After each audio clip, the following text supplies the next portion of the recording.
Sometimes, the most ordinary day becomes the greatest test of your life. You wake up thinking it will be just another struggle, just another tired evening. But then life throws you into something you'll never forget. Marissa Cole was a single mother. Tired, stressed, barely holding her world together. She had just finished a long shift at the diner, her feet aching, her paycheck short again. And at home, her little boy was waiting, holding on to a school supply list that she didn't know how she'd ever afford. Her van coughed and rattled as she pulled into the gas station. It was barely running, held together with more hope than mechanics. She checked her wallet. Just a few crumpled bills, some coins. It wasn't enough. Not really, but it had to be. She needed to get through the week. The evening sun burned down on the cracked pavement. She slid the nozzle into the tank and leaned against the van, sighing, wishing for once that life could feel easier. To her, it was just another stop, just another fight to survive one more day. But survival has a way of testing you when you least expect it, because just as she lowered her head, trying not to think too much about tomorrow, the door of the convenience store slammed open. 3 men came out, loud, laughing, swaggering as if they owned the place, tattoos up their arms, arrogance in their walk. They weren't from around here, and it showed. And in the middle of their noise, their mocking grins, their wandering eyes, they saw her. And they didn't look away. The hardest part of being alone is when danger comes, and there's no one beside you. The 3 men slowed their walk as they passed by her van. Their voices grew louder, not because they wanted to talk to each other, but because they wanted her to hear every word. "Look at that piece of junk," one sneered, nodding toward her van, surprised it even made it here without falling apart. Another laughed, eyeing Marissa from head to toe. "Figures. Look at her. Struggling broke, and still trying to act like she belongs here." Their laughter was sharp, cruel, echoing across the quiet lot. Marissa felt her chest tighten. Her hands gripped the gas nozzle harder, as if that thin piece of metal could somehow anchor her in place. Then one of them stepped closer. He reached for her purse, dangling loosely from her shoulder, and tugged at the strap like it was a toy. "What you hiding in there, sweetheart? A couple of dollars? Or maybe nothing at all?" Marissa froze. Fear rushed through her body like ice. But she couldn't collapse. Not here. Not now. In her mind, she saw her little boy's face, waiting at home. She had to stay on her feet. For him. Her breath quickened. Her hands trembled. But she tried to keep her chin up, to mask the storm raging inside. She glanced around desperately, hoping someone, anyone, would see what was happening. But the station was empty. No one was near enough to help. And the men were closing in. And then, from the distance, a sound rose that would change everything. At first, it was barely there. A soft rumble, like a storm still far away. The 3 men didn't notice. They were too busy laughing, too busy circling Marissa like she was their entertainment. But Marissa noticed. She froze for a second, her ears straining. The sound grew heavier, louder. The ground beneath her feet almost seemed to shake. Her eyes shifted toward the road. And that's when she saw it. Far off, a row of motorcycles appeared, engines growling as they closed in. The sunlight hit their chrome, making it flash like fire. One bike, then another, then another. Almost a dozen of them rolling together, side by side, like a wall of steel charging forward. The thugs finally stopped laughing. Their smirks faltered. The sound of the engines drowned out everything else. The taunts, the silence, even the beating of Marissa's own heart. The gas station was no longer empty. It was shaking with power. Chrome gleamed. Engines roared. The bikers had arrived. Sometimes justice doesn't wear a badge. It wears leather.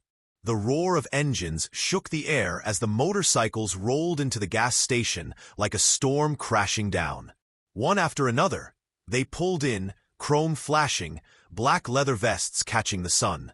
Their presence was heavy, commanding. The thugs, who just seconds ago had been laughing, suddenly went quiet. The bikers didn't need to say a word. The way they moved, the way they parked side by side, it was enough to shift the entire mood. They weren't just men on machines. They were a force. Then, from the middle of the group, one man stepped forward. He swung his leg off a massive Harley, the ground almost trembling when his boots hit the pavement. He was tall, broad, with a gray beard streaked through his face and eyes sharp as steel. He didn't have to raise his voice. He didn't even have to speak. His presence said everything. Slowly, the bikers closed in around Marissa. Their bodies formed a half circle, a wall of leather and steel, shutting her off from the men who had been circling her. For the first time that day, she felt something she hadn't felt in a long time: safety. The thugs froze. Their smirks wavered. The cocky laughter drained from their faces. For the first time, fear crept in. Sometimes, silence is more powerful than shouting. The gas station fell quiet. The engines had gone still, but their echo lingered in the air. The bikers didn't speak. They didn't need to. Their eyes did the talking. Their stance did the warning. The thugs shifted nervously, glancing at each other, trying to act tough, but failing with every second that passed. One of them gave a shaky laugh, as if to pretend nothing serious was happening. Another muttered, "Hey, we were just joking around." But the crack in his voice betrayed him. The leader didn't blink. He didn't smile. He just stared at them, sharp and unflinching, like steel pressing down without ever touching them. That stare alone crushed whatever false courage they thought they had. The air was heavy, the silence louder than any threat could have been. And in that moment, the choice was clear: fight or run. When lions arrive, the jackals scatter. The three men didn't wait another second. Their courage was gone. They backed away fast, tripping over themselves as they rushed for their car. One nearly dropped his keys. The other slammed the door so hard it rattled. In seconds, the engine screamed, the tires spun, and the car tore out of the lot, leaving behind nothing but the smell of burnt rubber and their fear. Marissa finally let out the breath she'd been holding. Her chest heaved, her hands shook. She could barely stand. Relief and terror mixed together inside her like fire and ice. But then, a new fear crept in. She lowered her eyes to the ground, her cheeks burning with shame. What would these men think of her now? A struggling mother. An old broken van. A purse with barely a few coins inside. She braced herself for their judgment. For the stares, maybe even the same kind of cruelty she had just endured. But the bikers didn't move. They didn't speak. They just stood there in silence, their presence heavy, their eyes fixed on her. And in that silence, one thought hit Marissa harder than anything else. Were they really here to help? Or was something else about to happen? The strongest people are often the kindest. Marissa's heart raced as the leader finally turned toward her. For a second, she thought he would look down on her. The broken van, the empty wallet, the life hanging by a thread. But his eyes didn't hold pity. They held something far greater: respect. One biker stepped forward. Without a word, he pressed a few folded bills into her hand. Quick, quiet, like it was nothing. Another lifted the hood of her van, tightened a loose wire, and poured oil from a small can he carried.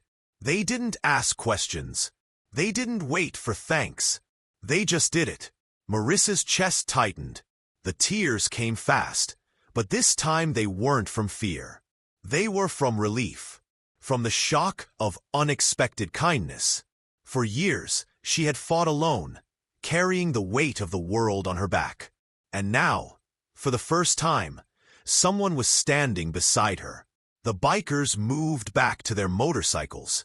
One after another, the engines roared to life, shaking the air with thunder. Marissa wiped her face, her heart pounding. But a thought gripped her. Before they left, what would they say? Some words stay with you forever. The leader placed one hand on his bike, then turned back to Marissa. His voice was low, steady, but it carried more weight than a shout ever could. "Keep going," he said. "You're stronger than you know." That was it. Just a few simple words. But they cut straight through the fear, the shame, the loneliness she had carried for so long. To Marissa, it wasn't just a stranger speaking. It was a lifeline, a promise, a reminder that she was not as weak as life had made her feel. The bikers mounted their machines. Engines roared in unison, the sound shaking the ground like thunder. One after another, they pulled out of the lot, rolling down the highway in a storm of steel and leather, fading into the horizon. The station grew quiet again. Marissa stood there, her hands still trembling, her face still wet with tears. But this time, the tears weren't from fear. Something inside her had shifted. She was still alone, but she wasn't the same woman who had walked into that station minutes ago. The world outside is the same, but inside, she is no longer the same woman. The van was still old. The bills were still waiting at home. Tomorrow would still bring its share of struggles. Nothing on the outside had changed. But inside Marissa, everything felt different. For the first time in years, she didn't feel invisible. She didn't feel weak. She had been seen. She had been protected.